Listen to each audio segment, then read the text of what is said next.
Peter Platzer, the CEO of nano-satellites, is going to talk about something that he really hasn't talked about much anywhere before. Nano-satellites, or CubeSats as they're called, taking some of this whole sensing capability into a whole new place, outer space. So Peter, please take it away. Thanks, David. So I want to talk a little bit about the high ground space. You know, we talked a lot about sensors on Earth, but let's put it to the high ground, as the military would call it. And for that, I'd like to take you on a little journey. And I ask you to close your eyes and picture a satellite. Ask yourself, how big is it? What does it cost? How long did it take to build it? And then maybe ask yourself, how many do we launch per year? Who has access to them and can use them? And then what kind of technology do we use on them? Now, if you're anyone like most people, which I know you're not, but maybe still what you saw was something like this, maybe in higher resolution, right? And what it is it's a satellite that is very large, like a car or a bus. It costs hundreds of millions of dollars, maybe even billions. It took many years to build, sometimes decades. When you think about how many there are, actually very few. People are even surprised when we say that there are 100 that we launch every single year. People who get access to it is military, government. For TV, we use it a little bit. And the one thing that you might have gotten wrong is what kind of technology it uses. Because some of you might have thought that space is actually cutting-edge technology. And the truth is that this is like the most modern weather satellite that the United States government is flying.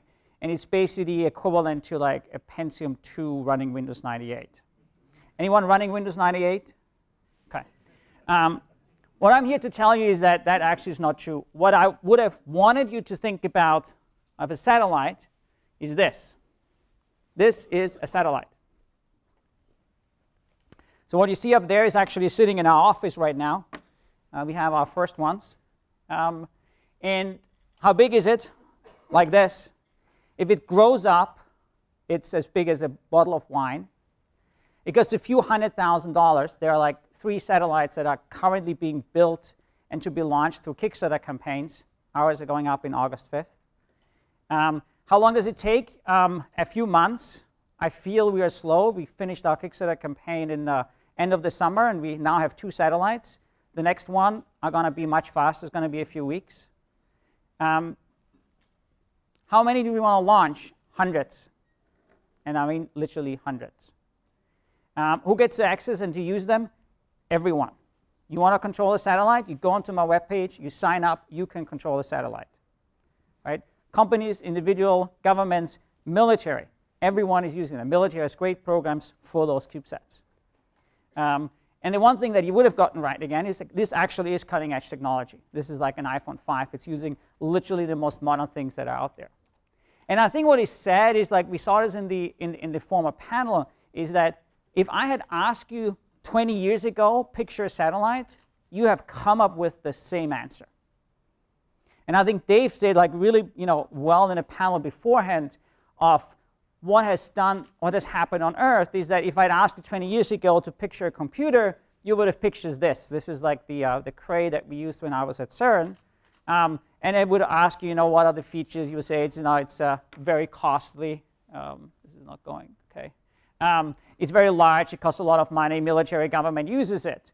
But if I ask you today to close your eyes and picture a computer, you probably would have pictured an iPad or an iPhone, because it just costs like a few $100s. Everyone can use it. Hundreds of millions of those devices are out there. And the very same thing is happening in space. There's like a few key technologies that are happening there that do similar things as we did with computers, where bringing down the price point 5 orders of magnitude has created an internet of global connectivity. Computation power is ubiquitously available to everyone 24/7. And we actually get this kind of like upgrade cycle. This thing is not working as fast. So that there are like 3 enabling forces that I would like to mention.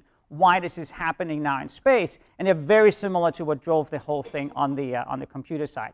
Number one, you have standards. Mainframe to PC suddenly there was a standard. Same thing, CubeSats and Peapod is a standard. There have been more satellites launched using that standard than anything else. There are more teams across the world working on this standard than on anything else with regards to satellites. The same thing is Moore's Law. We have massive amounts of economies of scale happening on Earth that allows me to put better and better sensors literally every couple months into my satellites. I upgraded my camera already 3 times. And last but not least, there is budget constraints.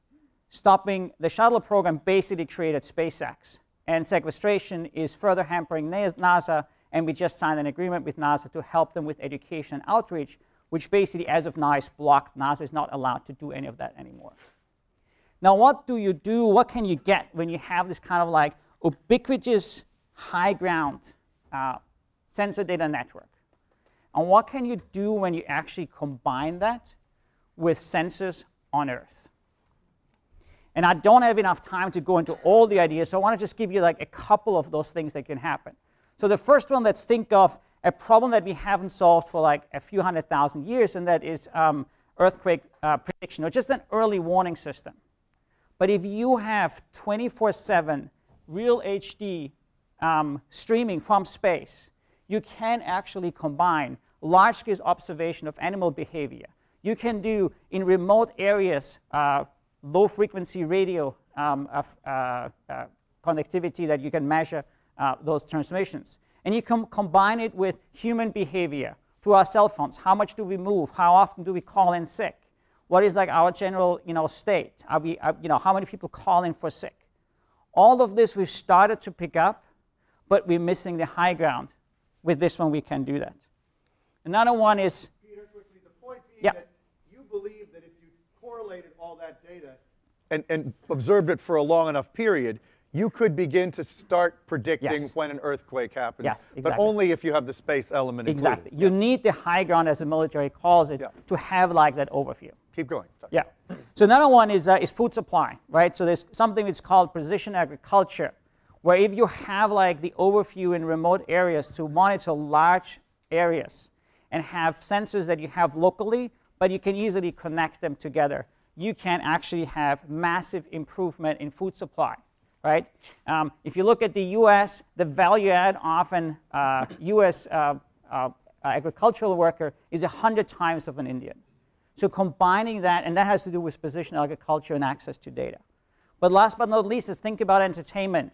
Let's be an astronaut. When I give you 3D head-mounted display, they're coming out, and then I give you real-time streaming of a camera in space, you're sitting inside a satellite. So when you see this, you see it in 3D, and you can steer which way it goes. Wow. So, is that it? Yeah. Oh, good. So, no, if that is not enough, I have nothing else. Well, it's pretty good. So just talk a little more about what some of the sensors are that may be up there in space. Obviously cameras, right? Yeah, so cameras is still one of them. But what would be some of the others? But you have magnetic sensors, proton and electron sensors. So solar storms are like actually a hundreds of millions of dollars damage problem. NOAA predicted that if a solar storm that we had in the late 19th century hit the US today, we have $1 trillion damages on Earth in equipment. And if you don't have a sensor network which does magnetic field, electron and protons from the sun, you don't have enough early warning and you have this damage. Do we have that today up there now? No, we don't. We don't have it at all. So somebody could decide to use your product for that. You're not going to do it yourself, but someone might decide to buy the data. Rent capacity from you and put it in there. Yeah. Right.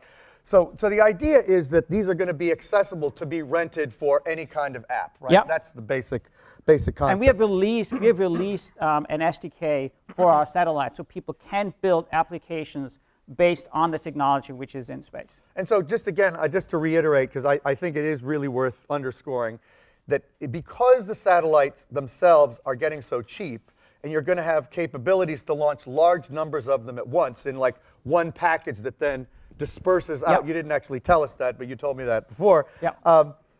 That secret. You can keep the technology in space much more up to date in the same way that it's up to date in our pockets, but we have Windows 98 in space. And Yes. it's a sort of fundamental sea change Yes. in the nature of the technology we're going to have in space. And then combined with all these sensors on Earth, Yeah. it just adds to the truly revolutionary quality of this Internet of Everything, right? Yeah. I mean, what you guys talked in the panel before and of taking the sensors from an iPhone and putting it into a sugar cube, that is exactly happening. In July, I had a camera of like VGA standard. 3 months later, I replaced it with 4 times the resolution. 4 months later, I replaced it with 4 times the resolution. 6 months later, 8 times the resolution, I'm going to replace it.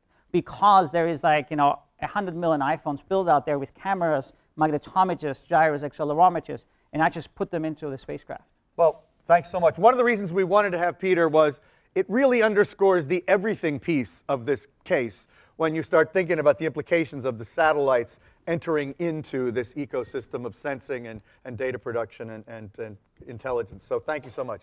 My pleasure. Thanks a lot.